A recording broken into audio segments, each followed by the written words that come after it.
Hi and welcome back to my channel. Today we're making a vegan parmigiana, so let's get started.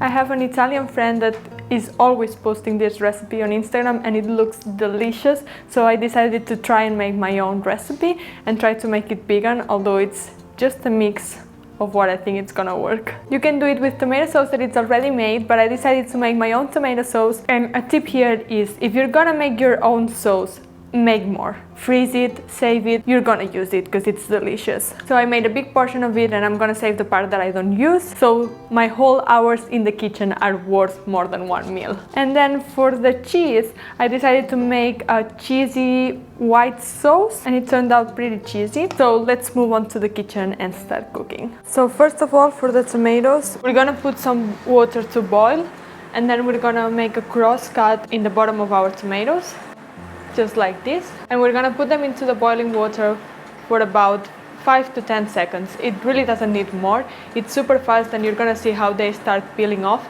So once they start peeling off, you can take them out and put them in cold water because we don't want them to get cooked, we just want to make it easier for us to peel them. Now we want to cut them, so we want to remove the hardest part, which is the top of the tomato. We can take that out and put them in a bowl and save them for later. You can even remove the seeds if you want to, or you can even strain it at the end, but I'm just gonna leave them for now. And then I'm gonna add a tin of chopped tomatoes that I had open on my fridge, so I'm just gonna mix them, but you can do it with either of them. Now we need to peel our onions, and as I said before, I want a lot of onions, so I took a lot of time and I peeled about 5 to 6 onions, and we're gonna throw them into our pan with boiling oil, and we're gonna let them cook for 5 to 10 minutes until they start changing their color. And meanwhile, we're also gonna cut our eggplant. We want to make thin layers because that's gonna be the layer of our parmigiano, and we want to put them in a plate, put some salt on top and let them lose that bitter taste that they usually have, just for about 10-15 minutes until we need to cook them. Now that our onion is starting to change the color, we're gonna add some garlic cloves. I put 4 garlic cloves and a green pepper, and I'm not gonna lie, this is the step that's gonna take longer because we need our onion to get super soft, so we're gonna let it cook for 20 minutes, half an hour at least, until it gets really soft. And once it does, then we're gonna add our tomatoes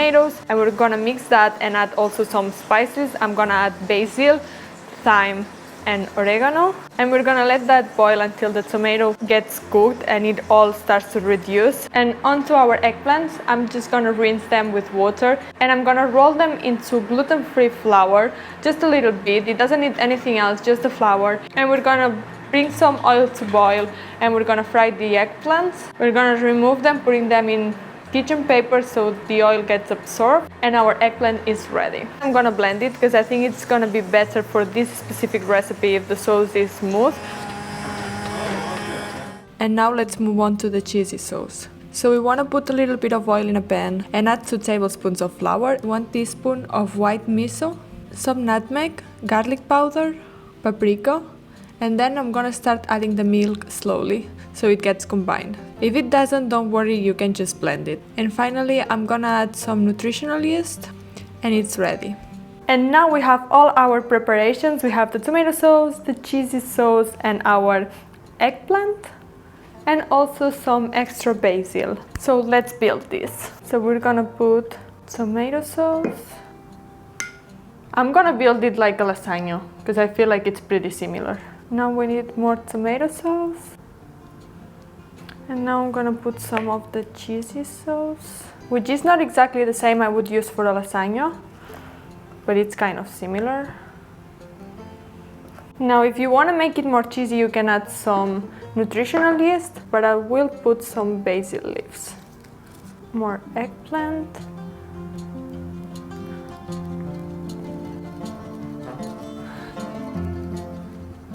And in this top layer, I'm gonna put some nutritional yeast,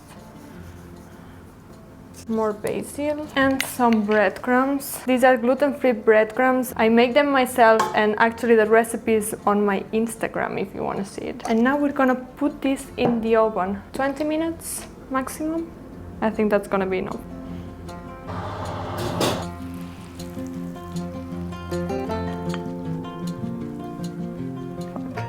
See, I think the sauce is too liquid, that's why it's melting, but it smells delicious anyway.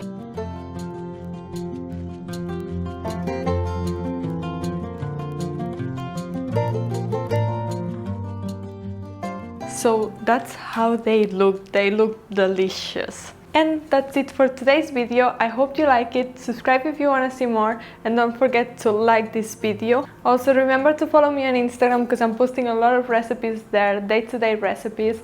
And with that said, we're gonna go eat our Parmigiana, and I'll see you in the next one. We're just eating it now and it's delicious. So really, use the breadcrumbs on top because that makes a difference. I think it makes it super nice. I also wanted to say that even if you don't like eggplants, you should try it because it's super good. Actually, my boyfriend is eating it and he doesn't like eggplants. Also, that's the most important thing. Make the sauce yourself. Subscribe. I want to try this. I spent hours on this tomato sauce. Okay. Well, it's mixed with the other now, but it's tomato sauce.